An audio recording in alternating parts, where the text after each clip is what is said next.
السلام علیکم پیارے بچوں، کیسے ہیں آپ سب؟ امید کرتے ہیں آپ سب بہت ہی اچھے ہوں گے۔ اور آج ہم ایک بہت ہی خاص چیز کے ساتھ حاضر ہوئے ہیں۔ اب آپ سوچ رہے ہوں گے آخر وہ کیا ہے؟ جی ہاں، یہ بہت ہی خاص چیز ہے تاریخ اسلام کے اوراق میں درج ایک خوبصورت واقعہ، خلیفہ اسلام کے بچوں کی عید، اور اس کو رقم کیا ہے سلمہ متین نے۔ تو چلیے جلدی سے یہ پورا واقعہ آپ کو سناتے ہیں۔ اسلامی تاریخ میں خلفائے راشدین کے بعد حضرت عمر بن عبدالعزیز رحمۃ اللہ تعالی علیہ کا دور مثالی قرار دیا جا سکتا ہے۔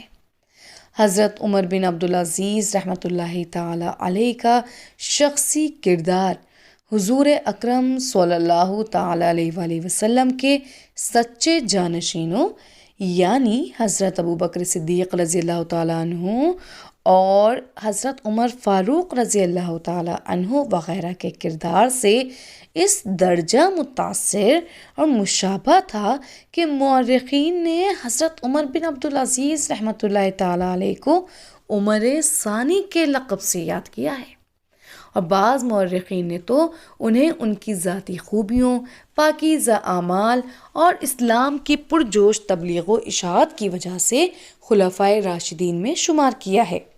حقیقت یہ ہے کہ انہوں نے نہ صرف اپنی زندگی کو پیغمبر اسلام اور ان کے چاروں خلفاء کی زندگی کے سانچے میں ڈھالنے کی کوشش کی، بلکہ اپنی مملکت کا سارا نظم و نسق اور طرز معاشرت اسلامی اصولوں کی بنیاد پر قائم رکھا۔ جب آپ مسند خلافت پر تشریف فرما ہوئے تو اس وقت مسلمانوں کو پوری طرح اقتدار حاصل تھا، مملکت مالا مال اور عوام خوشحال تھے، رعایا ہر طرح سے مطمئن تھی۔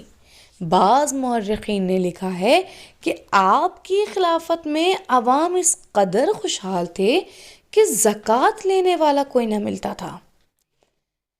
آپ رحمۃ اللہ تعالی علیہ کے دور میں عید الفطر آئی اور عوام نے اپنی حیثیت کے مطابق بہترین لباس تیار کرائے اور پہنے، اور اس طرح اپنی خوشی کا اظہار کیا۔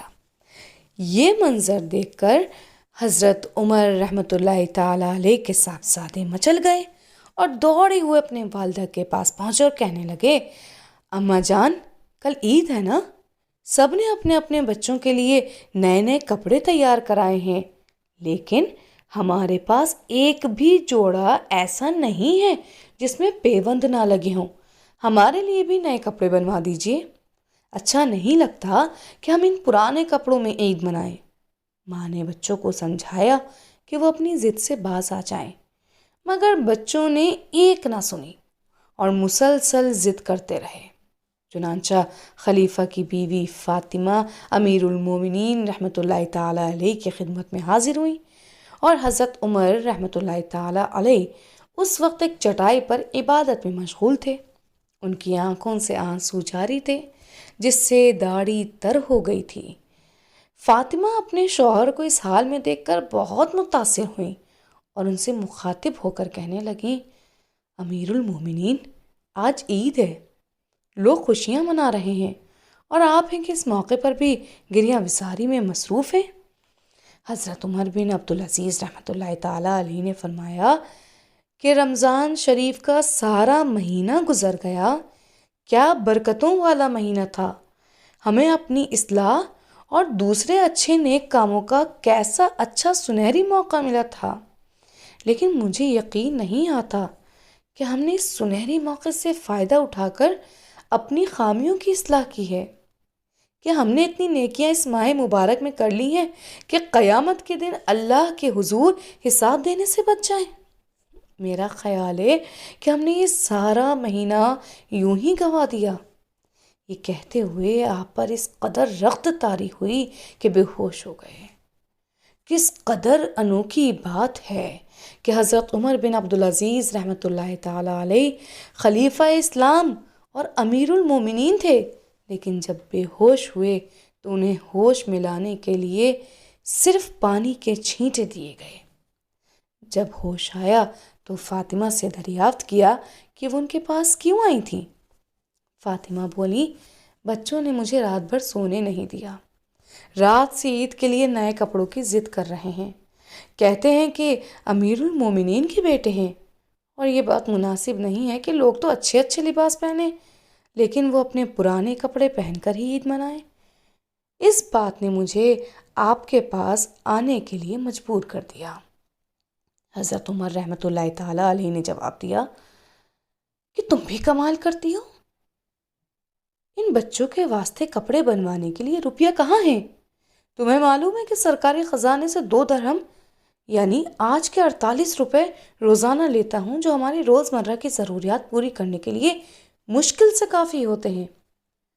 فاطمہ نے پھر عرض کیا، آخر آپ امیر المومنین ہیں اور سرکاری خزانہ آپ کے ہاتھ میں ہے، آپ یہاں سے جتنا چاہیں لے سکتے ہیں۔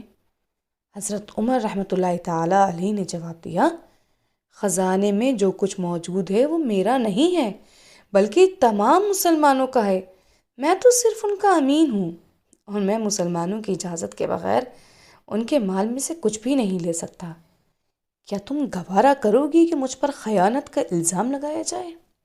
یہ سن کر فاطمہ بہت متاثر ہوئیں اور حضرت عمر رحمۃ اللہ تعالیٰ علیہ کی خدمت میں تجویز پیش کی کہ آپ اگلے مہینے کی تنخواہ پیشگی لے لیں، کیونکہ اس سے ہم کپڑے تیار کر سکیں گے، بچوں کی خاطر تھوڑی سی تکلیف اٹھا لیں گے۔ یہ تجویز سن کر عمر رحمۃ اللہ تعالیٰ علیہ نے جواب دیا، کیا تمہیں یقین ہے کہ میں اگلے ماہ تک زندہ رہ سکوں گا؟ زندگی کا بھروسہ نہیں ہے، موت البتہ یقینی ہے، موت تو کسی بھی وقت آ سکتی ہے، میں اپنی تنخواہ آخر کس بنیاد پر لے سکتا ہوں؟ بچوں کو سمجھا دو کہ اس چند روزہ زندگی کے عیش و آرام اور خوشی کے لیے دیوانے نہ بنو۔ حضرت عمر رحمۃ اللہ تعالیٰ علیہ کی یہ بات سن کر فاطمہ اپنے بچوں کے پاس واپس آئیں اور خلیفہ کے بچوں نے اپنے پیوند لگے ہوئے پرانے کپڑوں میں ہی عید منائی۔ یہ ہے امیر المومنین خلیفہ اسلام حضرت عمر رحمۃ اللہ تعالیٰ علیہ کی زندگی کا سبق آموز ورق۔ کیا آج کل دنیا میں کوئی ایسی مثال پیش کی جا سکتی ہے